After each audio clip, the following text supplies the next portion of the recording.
El sector del agua potable y saneamiento ha empezado a hacer inversiones importantes en infraestructura natural. En el año 2015, Ecodecisión, con apoyo de Forest Trends, pudo dimensionar para Aderasa más o menos en cuánto se estaba invirtiendo y en qué se estaba invirtiendo.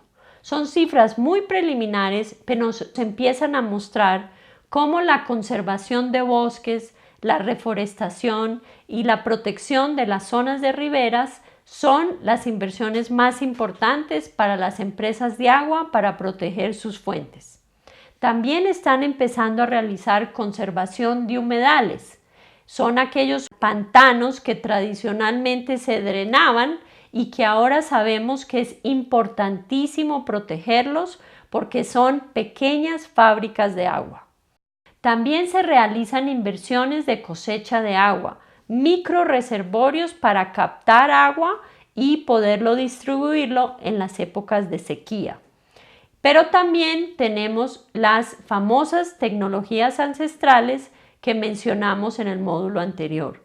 Perú siendo un líder en este tipo de inversiones, pero hemos encontrado que Irán, la India, diferentes países han realizado este tipo de inversiones.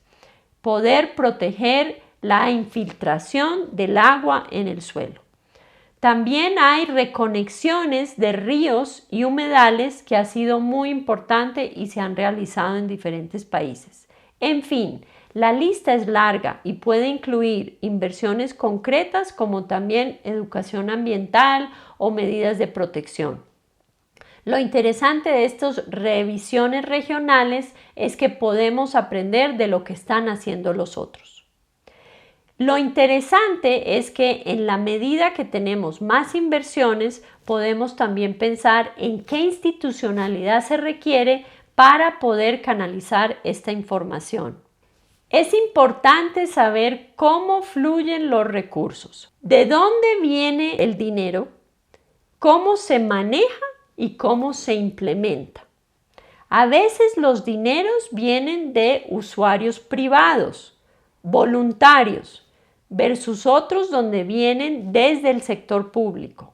Por ejemplo, el presupuesto nacional del Ecuador invierte en la protección de los bosques a través de un fondo que se llama el Fondo Sociobosque. Y se le paga a cada propietario, ya sea un propietario individual o ya sea una comunidad indígena. Entonces es un proceso que tiene que tener una normativa, que tiene que tener una institucionalidad y que tiene que tener unos recursos para manejar. Cada país es un poquito diferente. En mi caso, yo empecé a trabajar en los años 90 con las asociaciones de usuarios de los ríos del Valle del Cauca. Allí establecimos unas medidas voluntarias desde los cultivadores de caña que estaban dispuestos a poner unos recursos a través de una asociación de propietarios que tenían derechos de agua en el Valle del Cauca y querían proteger las cuencas de la parte alta. ¿Cómo lo hacían? Comprando tierras para encerrarlas y prevenir que hubiera deforestación. Con el tiempo se dieron cuenta que sacar a la gente no era una solución. Entonces ya empezaron a invertir en proyectos de desarrollo comunitario, de educación ambiental, de reforestación, etcétera, etcétera. Entonces, en cada esquema se requiere diseñarlo, planificarlo y ver cómo se van a transferir los recursos. Ustedes han pensado en sus proyectos pensando en la intervención de infraestructura natural que quieren hacer, han analizado los dineros, cómo poder garantizar que tengan recursos, han pensado en el beneficio hidrológico que tiene cada una de esas inversiones y ahora queremos que unan las piezas, que piensen qué más requieren para que estos esquemas funcionen. No es solamente tener plata, no es solamente tener la ciencia, es trabajar con la gente y cómo se organiza la gente y cómo aceptan o no condiciones de uso o no uso de sus recursos.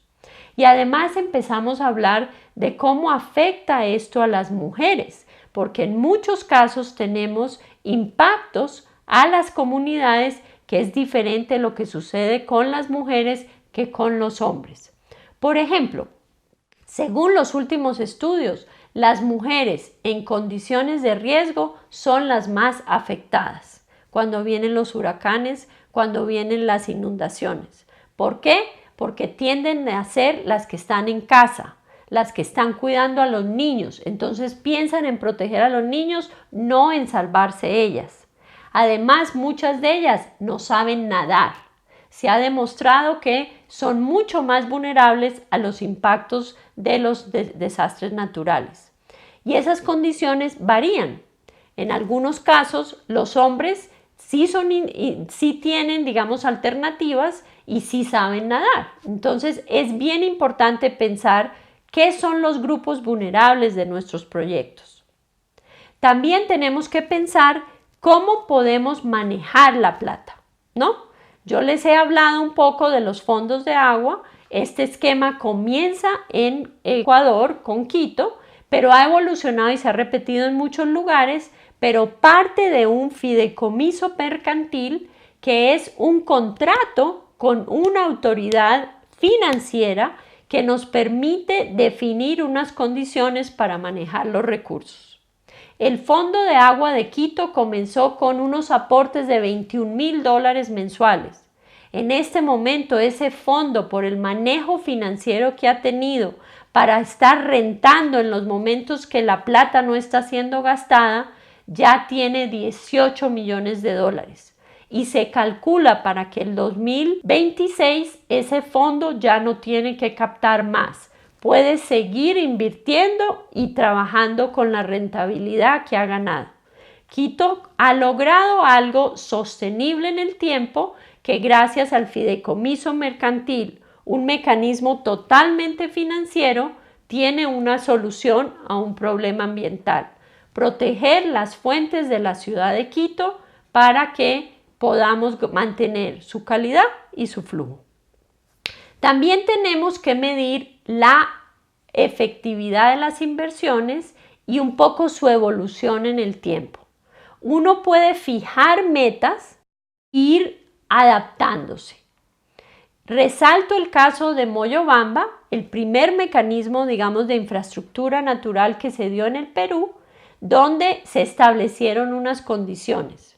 Era muy importante la participación de los que retribuían para la protección, tenían que contar con leyes e instituciones para que funcionara, tenían que pensar en la participación de los contribuyentes, ¿no? Que ustedes han estudiado eso que significa en el medio de Perú, y también en intervenciones efectivas. Pero en la medida que monitorean, hay que adaptar y hay que mejorar. Ese es el famoso manejo adaptativo. Y eso es lo que queremos con los proyectos de inversión en infraestructura natural. Que midan desde el principio, que sepan sus costos y que adapten según lo que van encontrando. Y en Perú hemos tenido una evolución de herramientas importantes, como es el diagnóstico hidrológico rápido, el cual ustedes han tenido acceso a estudiar y conocer, y es el tipo de protocolo o de esquema que nosotros les hemos contado para que lo utilicen en las cuencas de su interés. Y un marco lógico de manejo adaptativo para que vean cómo puede funcionar, ilustrado con el caso de Aquafondo. Tenemos que mirar la costo-efectividad de las inversiones, pero también saber el buffet de inversiones que tenemos para invertir en infraestructura natural. Y el proyecto tiene etapas. Primero ustedes tienen que diseñarlo, tienen que definirlo, planificarlo, como quien dice, y empezar a ejecutar y adaptar. Todos nos podemos organizar de diferentes maneras, pero lo que queremos es el máximo de mejoramiento continuo, ¿no? Y en ese sentido resalto el caso de Aquafondo, donde se ha hecho un esfuerzo importante de captar recursos para poder invertir en proyectos específicos en las cuencas de Lima. Es un esquema todavía pequeño, pero la idea es que contemos con proyectos efectivos que alimenten un programa y que ese programa tenga viabilidad financiera en el tiempo.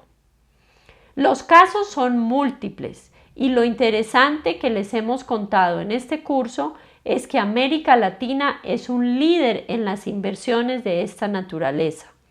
Estamos hablando de infraestructura natural para darnos agua limpia y constante. Y estas inversiones tienen que ser medidas en cuanto a su efectividad. Y en eso también hemos mejorado mucho. Pero donde todavía tenemos que mejorar más es la costo-efectividad. Y eso es parte de la curva de aprendizaje que tenemos que mantener y que tenemos que medir a través del tiempo. Recapitulando, en este módulo hemos visto cómo para poder captar, transferir e invertir en los recursos necesitamos tener alguna arquitectura organizativa o financiera. Y podemos ir desde la escala pequeña de acuerdos muy locales, como son las asociaciones de usuarios de los ríos o los acuerdos recíprocos por el agua, hasta escalas mayores, como son los fondos de agua, donde se usa un fideicomiso mercantil, que es una institución financiera reconocida. Siempre es muy importante garantizar el impacto social de nuestras inversiones. Pensar en la organización comunitaria, pensar en el rol de la mujer. Los esquemas son muchos y lo interesante es que con este curso ustedes tienen todas las herramientas para tomar las decisiones e invertir de una manera efectiva en la infraestructura natural. Pero la mejor opción para aprender es la práctica. Los invitamos a invertir en este tipo de esquemas en las cuencas de su interés. Y pensamos que con la información que han recibido del curso tienen todas las herramientas para empezar a trabajar. Muchas gracias.